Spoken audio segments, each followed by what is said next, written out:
우리 지난주부터 하나님의 백성으로 산다는 것은 무엇인가를 지금 마태복음 특히 이제 8복 가지고 살펴보고 있는데, 지난주 설교 원고를 제가 다시 읽어봤어요. 아니, 설교를 왜 이렇게 했지? 이제 생각이 드는. 너무 어렵더라고. 원어를 막 풀다 보니까 너무 어려워서 이걸 조금 쉬운 언어로 정리할 필요가 있겠다, 이런 마음이 들어서 정리하고 넘어가겠습니다. 심령이 가난한 자는 복이 있나니 천국이 저희 것이며, 그랬어요. 심령이 가난하다는 게 뭐냐? 그냥 뭐 원어 다 빼고 그냥 간단하게 얘기하면 파산한 거예요. 부도났어. 부도. 내 심령이 하나님 앞에서 부도났어. 우리 심령은 때때로 사람 앞에 부도가 잘 나잖아요. 부도. 망해버렸단 말이야. 사람이 무슨 말 해도 막 파산하잖아. 그럼 막 다 자빠져가지고 아무것도 못한단 말이야. 근데 우리의 심령이 하나님 앞에서 파산한 상태, 그게 마음이 가난한 거예요. 하나님 앞에서 파산했다는 얘기가 뭐죠? 아무것도 못하는 거예요. 전에는 하나님 앞에서 내가 뭔가 좀 잘 해보려고 하고 잘할 수 있는 게 있다고 생각하고 나를 자꾸 증명하려고 했어요. 파산은 뭐예요? 나란 인간을 딱 쳐다보고 나니까, 하나님의 거울 앞에 나를 딱 보고 나니까, 아, 옛날에 그 한 형제가 한 말이 생각나는데, 좀 안 좋은 용어지만 개쓰레기. 자기가 자기를 보고 난 뒤에, 그리고 또 심한 말을 하나 했는데 그 말은 참아 못하겠고 뭐라고 얘기하더라고. 그것이 심령이 가난해지는 거더라. 하나님 앞에 뭘 증명해내려 해도 할 게 없어. 뭘 잘해도 내 모습을 바꿀 길이 없어. 그래서 부도가 난 거예요. 아무것도. 부도 나면 어떻게 돼요? 내게 하나도 없어요. 차업돼요. 다 차업돼가지고 내게 하나도 없어. 내가 할 수 있는 게 아무것도 없어. 그게 심령이 가난해져. 스스로 그렇게 포기한 자면 좋겠는데, 대부분 우리가 스스로 포기합니까? 특별한 은혜고 상황적으로 몰려가서 어쩔 수 없이 부도난, 하나님 앞에 잘 산다고 생각했던 내 모습이 어떤 일에 딱 부딪혀서 범죄한 일들이 드러나거나 연약함이 드러나거나, 또 하나님 앞에서 나의 이것들을 잘해보려고 노력했는데 자기 한계에 딱 부딪히면 그제서야 부도가 나. 이렇게 부도가 나든 저렇게 부도가 나든 하나님 앞에서 부도난 상태, 그게 뭐라고요? 심령이 가난한. 그때 그것을 복이 있다고 주님 말씀합니다. 우린 그걸 복이 있다고 생각 안 하잖아. 하나님 나라를 위해서 멋지게 내가 뭘 해보고 말이야. 증명해보고, 하나님 앞에서 내가 거룩한 삶을 막 살아가지고 나를 막 증명해보이고 막 이래야 뭔가 복이 있고 기뻐할 것 같은데, 이 복이 있다는 단어 자체가 하늘의 행복, 이렇게 바꾸는 게 가장 좋은 것 같더라고. 하늘의 행복. 기뻐한다는 말도 이 안에 들어있기 때문에. 여러분, 우리의 영적 파산 상태를 기뻐할 사람이 누가 있어요? 자기가 죄인임이 드러나가지고 무너져가지고 뭐 울고 있는데 오늘 뭐 애통까지 가니까 그게 기쁜 거예요? 그게 복이에요? 그게 행복한 거예요? 만족해요? 그거 가지고? 근데 주님 말씀하세요. 하나님 앞에서 파산하면 복이 있는 것. 이유가 뭐예요? 하나님의 다스림이 거기에 임했다. 그게 지난주 말씀이에요. 그러니까 하나님의 백성을 살려면 이 파산 상태가 먼저 시작돼야 돼. 땅에 있는 모든 것들이 내 안에서 파산이 돼야 돼. 부도가 나버려요. 믿고 있던 게 모든 게 다 무너지고 아무것도 아닌 게 돼버려요. 거기서 출발합니다. 그래 하나님 나라가 우리에게 나타나죠. 현재 시제라 그랬잖아.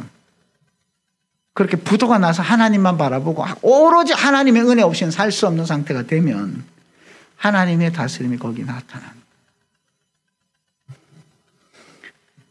그걸 전제로 지금 애통하는 자는 복이 있나니 이렇게 나오는 거예요. 마음이 파산된 사람, 하나님 앞에서 파산 상태에 있는 그 사람이 애통하면 복이 있다. 우리말 성경에 이렇게 되어 있습니다. 복되도다 슬퍼하는 사람들은 그들에게 위로가 있을 것이다. 복되도다, 이걸 이제 또 기뻐하라 이렇게 바꾸시는 분도 계시더라고요. 행복에 대한 개념을 기쁨을 넣어가지고 기뻐하라. 뭘 기뻐요? 슬퍼하는 사람들은. 아니 어떻게 기쁨과 슬픔이 같이 있어요? 이해가 돼요? 나 처음에 이해가 안 되더라고. 기쁨과 슬픔이 같이 있어. 슬픈데 기뻐. 슬픔은 어떻게 기뻐하지?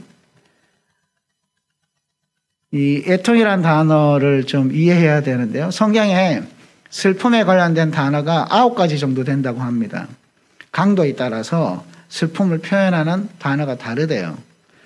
제가 뭐 히브리어 전공도 아니고 해서 그렇다 그래요. 근데 그 중에 이 애통이라는 단어가 가장 깊은 단계, 가장 깊은 슬픔을 이야기하는데 성경에 이게 나타난 데가 어디냐면 야곱이 요셉을 잃었다는 얘기를 들었을 때, 자기가 가장 사랑하는 요셉을 잃었다는 얘기 들었을 때 이 단어를 써요.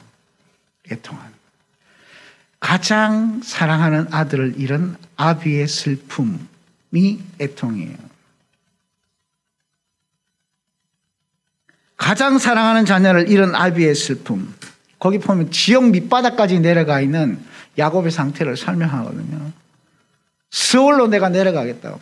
스올로. 지옥으로. 지옥 앞에 가 있는 것 같은. 지옥에 들어가 있는 삶을 사는 것 같은 슬픔. 아무런 소망도 없는, 기쁨도 없는. 그런데 그 슬픔을 가진 자, 기뻐하라. 이 말이 안 되는 거야, 이게.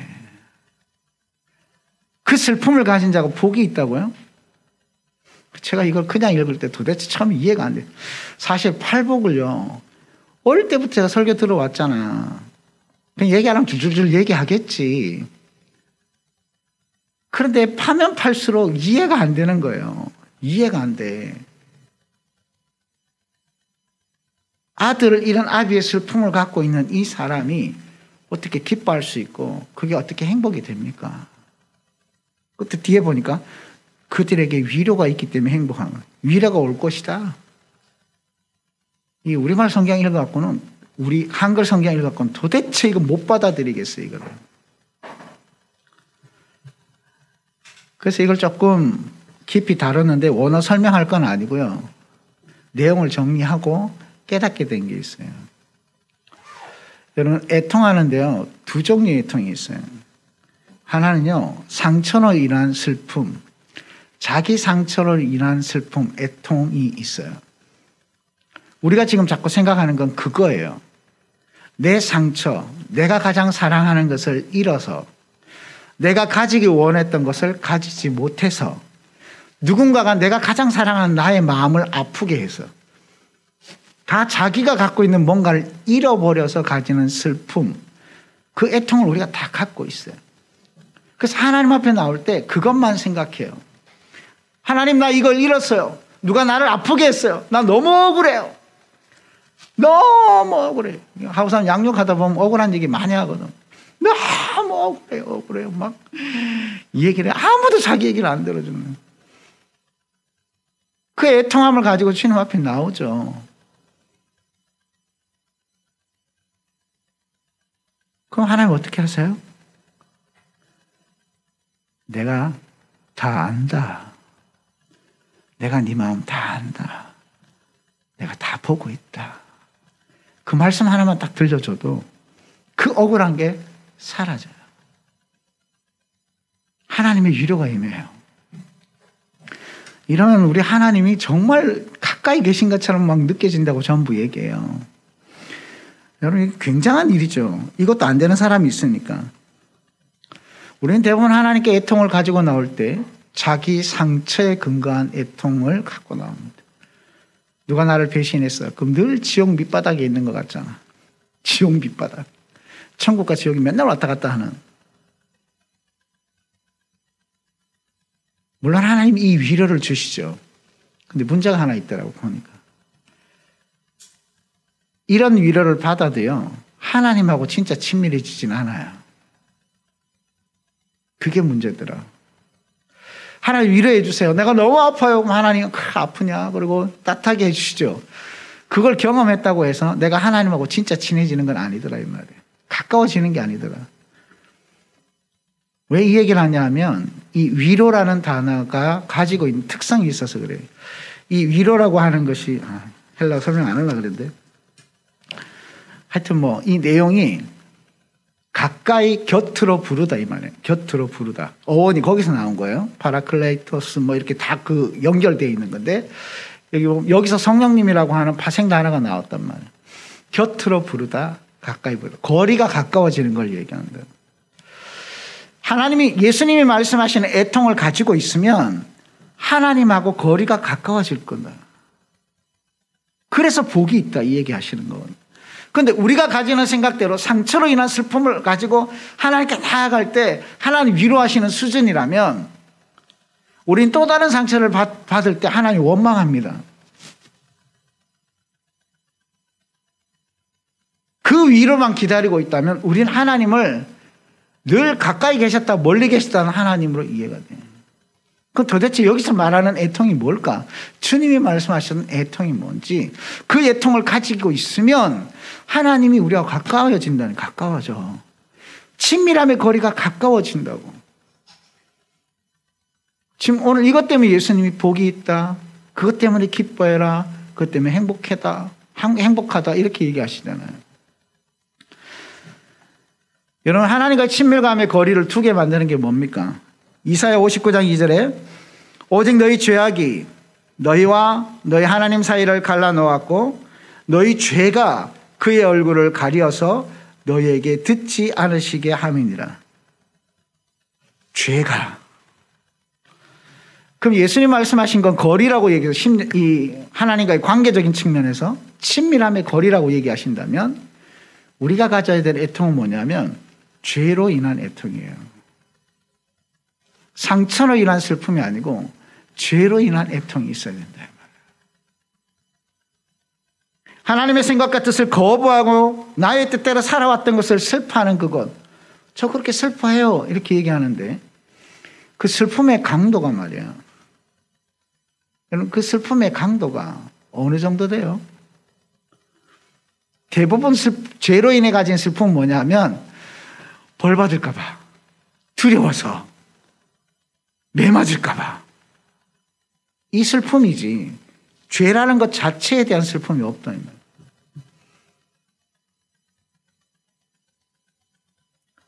사실 하나님과의 관계에서 내가 하나님 앞에 뭘 잘못했어요. 근데 하나님 가까이 불러요. 준아 이리 와봐라. 어떤 마음이 들까요? 아, 나를 위로해 주시기나 보다 이렇게 마음이 들어요? 아니, 올 게 왔구나. 누가 이걸 제일 잘하냐 하면 베드로가 예수님 부인하고 그 예수님 십자가에 달려 죽으시고 부활하신 뒤에 갈릴리 바닷가에서 만나잖아요. 디베라 바닷가에서 만날 때 예수님 식사 준비하셨잖아요. 아무 말씀 안 하시고 식사를 나눠줬어요. 베드로를 이제 식사 다 하고 부르시잖아요. 베드로야 하는 순간 베드로가 어떤 마음이 들었을까요? 올게 왔다.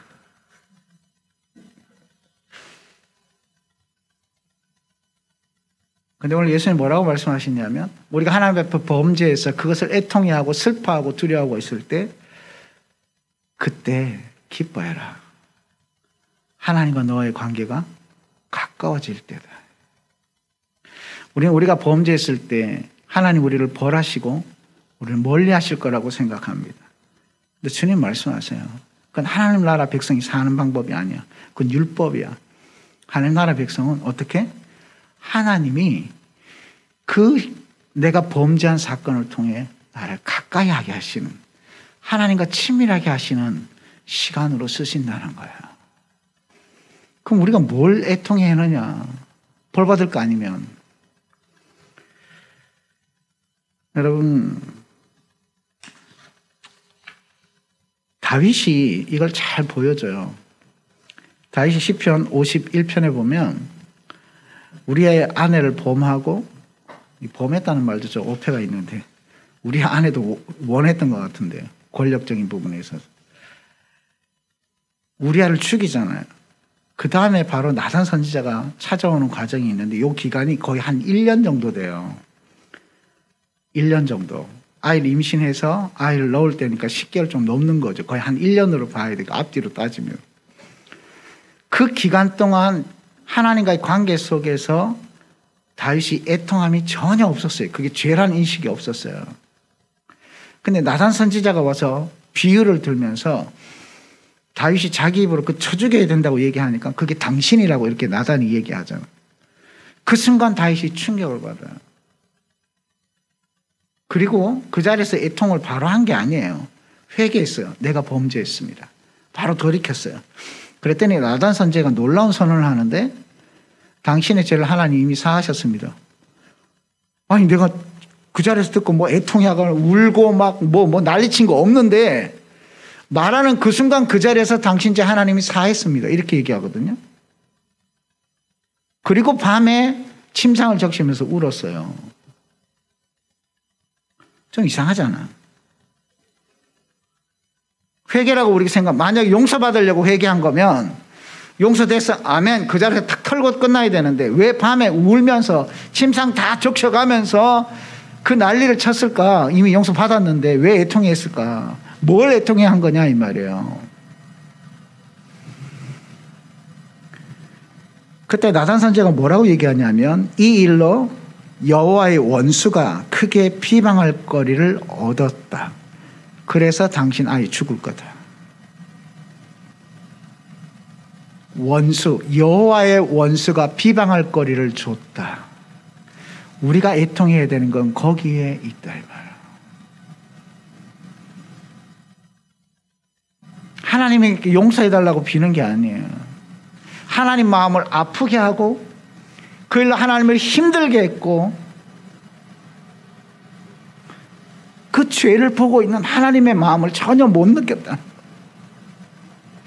여러분 이 애통은요 아까 기도하는데 그 마음 주시더라고요. 아버지 마음.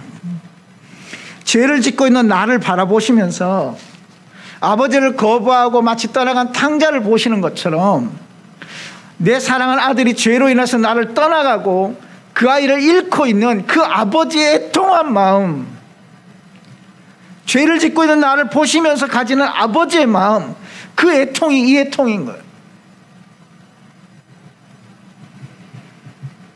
범죄하는 우리를 보고 계시는 그 아버지 마음 말이에요. 자식을 잃어가고 가면 안 되는 길을 가고 있는 그 자식을 쳐다보면서 가지는 그 아버지의 애통. 이건 우리 마음이 아니더라고. 아버지는 다 용서했잖아요. 나단 선지자 얘기하는 순간 다윗이 잘못했어요 하니까 어떻게 해요? 시인하니까 그 자리에서 이미 죄 해결했대. 그 말은 시인했으니까 해결한 거예요? 시작하신 거예요. 용서하고 시작한 얘기예요. 그런데 그 일로 벌어질 수많은 일들 때문에 아버지가 아파하는 백주대낮에 일어날 그 자식이 후궁들을 강간하게 될 그 사건들, 그 하나님이 벌하는 게 아니라 원수가 그 일을 합법적으로 하도록 열어줘 버린, 준아 네가 그 일을 하면 네가 이런 고통을 당하는데 라고 하며 애통해하는 그 아버지 마음 말이야. 다윗을 보시면서 애통해하던 그 아버지 마음 말이야.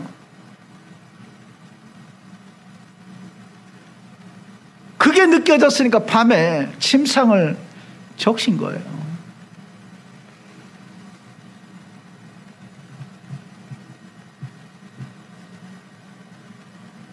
나의 죄악을 맑게 씻기시며 나의 죄를 깨끗하게 하옵소서. 부정하게 된 것에 대한 정결의식을 요구하는 겁니다. 하나님과의 관계에서 부정한 상태가 되어서 하나님과 깊이 있는 관계를 못 맺어. 뒤에 보면 구원의 기쁨, 주님 나를 떠나지 마십시오. 내가 너무 더럽습니다. 그런데 나를 버리지 마십시오. 떠나지 마십시오. 나를 주 앞에서 쫓아내지 마시며 주의 성령을 내게서 거두지 마십시오. 성령이 누구예요? 곁으로 부르는 가까이 계신 하나님. 하나님의 친밀함의 거리가 멀어지지 않게 해주십시오. 바꿔서 얘기하면 그 얘기잖아요. 주의 구원의 즐거움을 내게 회복시켜 주시고 자원하는 심령을 주사 나를 붙들어 주십시오. 뭘 애통해 하는 거예요? 하나님과 관계가 멀어진 것. 더럽혀져서 하나님과 관계가 멀어지고 있는, 친밀함의 관계가 멀어진 것에 대한 애통이.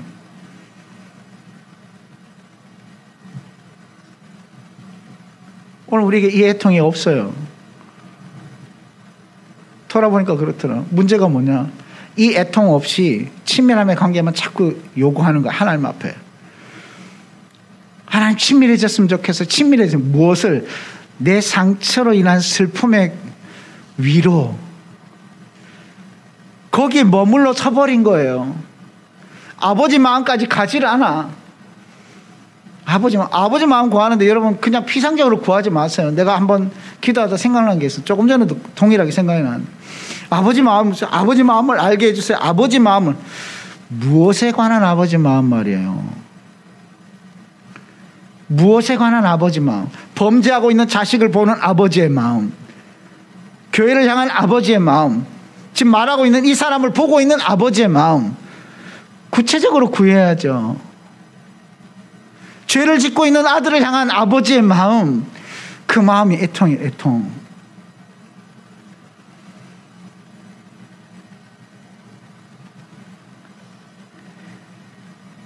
우리에게 이 애통함이 있습니까? 이 애통함이 있어야 하나님과 관계가 가까워지는 거예요. 이 애통함이 있어야. 그저 내가 원하는 거 들어주시기 원하는 그런 친밀함, 내 상처, 내 슬픔 치료해 주시는 친밀함, 거기만 빠져 있어가지고는 우리는 하나님과의 관계가 가까워질 수가 없어요. 그분의 마음이 내게 부어지질 않아. 아까 기도하는데 그 마음 주시더라고요. 그건 내 마음이다. 너를 보고 있는 내 마음.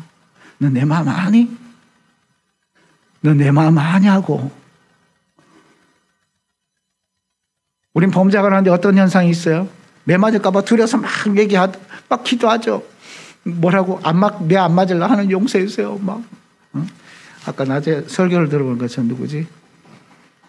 갑자기 일본 야쿠자 아들,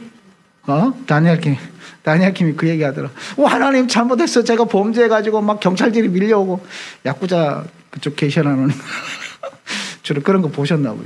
경찰들이 밀려오고 막 이제 감옥에 갇힐 것 같고 막 이래 두려우니까 하나님 그거 안 하게 해주세요. 막 이렇게 기도하는. 물론 그런 기도 그게 필요 없다는 얘기는 아니에요. 그 수준에서 끝나버리면 하나님과 관계가 가까워지질 않아. 내가 그 행동하고 있을 때 아파하시는 그 아버지 마음 때문에 내가 애통하는 그것, 그게 오늘 우리에게 필요한 거예요. 이 나라를 바라보시면서, 그래서 제가 아까 찹찹하다 그랬잖아요. 그걸 보고 이게 가짜 뉴스냐, 가짜 같지는 않아. 서류를 다 들이민 거 보고서는 물론 그렇게 가겠지만 우리가 화를 내고 하는 문제가 아니라 그걸 보시는 아버지 마음이 어떨까? 이 나라가 이렇게 돌아가고 있는 이 나라를 바라보시는 아버지 마음이 어떨까? 여러분, 하나님과 친밀함이 회복되기 원합니까? 이 아버지 마음의 관심이 시작이 돼야 돼요. 오늘 이 밤에 우리가 회복해야 되는 건 이 애통함이요. 이 애통함. 아버지 마음을 아프게 하고 아버지를 거부하고 자기 마음대로 살고 자기 좋은 대로 사는 그것을 하나님의 관점에서 하나님이 어떤 마음을 아파하시면서 보고 계시는지를 느끼고 같이 그것 때문에 우는 거예요. 여러분, 이미 그거 가지면요 하나님과 가까이 돼 있어요. 오늘 이 밤에 우리가 회복해야 되는 게 그거예요. 우리가 뭘 하고 아니요. 아까 기도하는데 주나 내가 다 예배해 놓은 게 있다. 내가 만든 길이 있다. 걱정하지 마라. 그냥 그런 마음 주시더라고. 기도하는데 전에 같으면 막 이거 큰일 났구나 뭐 이러겠지만 오늘 이 말씀 준비해서 그런지 모르겠는데 이걸 보시는 아버지 마음이 어떨까? 우리가 미리 깨어있지 아니하고 그리스도의 빛을 나타내지 않은 결과로 지금 일이 오고 있지만, 그래서 하나님이 그렇게 회개하라고 한국교회를 향해서 그렇게 말씀하셨지만 결국은 우리는 이렇게 두들겨 맞아야만 정신을 차리는 그런 인간들이구나. 근데 그런 우리를 보시면서 애통해하고 계시는 아버지 마음, 그게 오늘 우리에게 회복되어야 됩니다. 그 아버지 마음이 어디 가고 없고 내 것만 가득 차가지고, 또 반대로 이래요. 자기 게 가득 찬 게요. 이것만 가득 찬 게 아니에요. 그래? 아버지한테 잘못했네? 맞아야지 뭐. 내가 나를 딱 봐도 난 맞아야 돼. 하나님도 나를 때릴 거야. 자, 때리십시오. 제가 맞겠습니다. 의로워 보여요? 이런 싸가지가 이렇게 나오는 거, 이게 싸가지가 충만한 거지, 이게. 자기가 충만하다고, 자기 의가 충만한 게 이게. 자기 기준에 봤을 때 나는 벌을 받아야 되고, 하나님도 내게 벌을 줘야 되고, 그러니까 내가 벌을 받아야 의롭게 되니까 벌을 달라는 거지. 여러분, 이게 자기가 충만한 거예요. 자기 충만. 깨닫게 하시더라고. 저도 제 삶을 돌아보면 그런 태도가 있었더라고. 뭐, 맞아야지, 뭐. 잘못했으니까 맞아요. 때리세요, 뭐, 이거 때리는 거예요? 언제 맞을까요? 뭐, 이러고. 아주 자기가 자기 의가 충만한, 이게 겸손한 게 아니에요. 겸손한 건요, 아버지 마음을 느껴서, 아버지, 이런 나를 보시고, 얼마나 아파하셨을까? 얼마나 힘들어 하셨을까? 이 자식이 이렇게 하면, 이런 결과가 나올 텐데, 그 행동을 하고 있는 그 자식을 보면서 애타하고, 심정이 끓고, 정말 지옥 밑바닥까지 떨어지는 것 같은 그 아픔을, 가슴을 쥐어 짜면서 나를 용서하고 계시는 그 아버지 마음 말이야. 그것이 우리에게 회복되어야 돼요. 그때 진정한 친밀함이 회복됩니다. 하나님의 백성으로 살기 원합니까? 그러면 내 마음이 부도난 걸 불안해하지 마십시오. 내가 무능력해지고 내가 죄인임이 드러나고 아무것도 할 수 없는 상태가 된 거 두려워하지 마세요. 그때 하나님만 바라보고 있으면 하나님의 다스리심이, 하나님 나라가 내게 이루어져요. 시간이 오래 걸리는 게 아니에요. 그리고 아버지의 이 애통한 마음으로 나를 보기 시작하고 이 나라를 바라보기 시작할 때 하나님과의 관계는 가까워지게 돼 있어요. 하나님 마음이 내게 들어오기 때문에. 오늘 설교 오해하지 마세요. 상처로 인한 슬픔을 하나님께 이야기하지 마라 그랬다. 그런 내용이 아니에요. 조금 더 깊은 수준으로 나의 슬픔, 나의 마음만 관심을 가지고 있던 것에서 이제 하나님의 마음으로 관심을 옮겨가는, 자리가 바뀌는, 내 밖에서 나를 보는, 하나님이 나를 보시는 것처럼 나를 볼 수 있는, 그것이 복이에요. 그때 비로소 하나님과 진짜 깊어지는 거예요. 오늘 이 모임을 향해서 하나님 어떤 마음을 가지실까요? 집에서 예배 드리고 여러분을 향해서 하나님이 어떤 마음으로 보고 계실까요? 우리 느낌하고요, 하나님 생각이 다르더라고요. 오늘 이 밤에 겸손히 그 하나님 마음을 구했으면 좋겠어요. 오늘 나의 모습을 보고 계시니까 하나님 마음을 내게 알게 해 주십시오. 그래야 죄를 떠나요. 죄를 못 떠나는 이유가 여기 있더라고요. 그저 매 맞는 거 피하고 싶어서 비는 수준 아니고, 죄를 떠남으로 인해 하나님과 가까워지는, 하나님 마음이 내게 가득 부어지는 새로운 친밀함으로 들어가는 그 은혜가 저와 여러분 있기를 축복합니다. 다윗이 정결한 마음 달라고 주님 앞에 기도해요. 시편 51편에 우슬초로 나를 정결케 하소서. 내가 정하리이다. 나의 죄를 씻어서 내가 눈보다 희리이다. 내게 즐겁고 기쁜 소리를 들려주시사 내게서 꺾으신 뼈들도 즐거워하게 하소서. 꺾으신 뼈가 뭐야? 하나님 앞에 신음하면서 온 몸이 아픈 거잖아.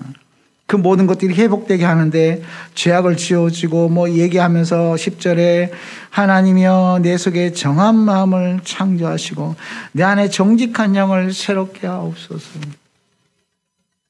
정한 영, 정직한 영, 누구에게서 와요? 하나님에게서 와요. 하나님 마음이 우리에게 부어지기 시작하면 모든 것이 제자리로 돌아가는 거예요. 하나님 곁으로. 이 밤에 이걸 가지고 좀 같이 기도했으면 좋겠습니다. 여러분, 좌절하지 마세요. 낙심하지 마세요. 그렇다고 교만하지도 마세요. 애통해야 돼요. 우리가 하나님 마음 아프게 한 것을 놓고 애통해야 합니다. 그러나 그 안에 하나님 마음을 알게 하시면 하나님과 깊은 친밀함의 교제로 바뀌는 기간이 될 거예요. 아멘.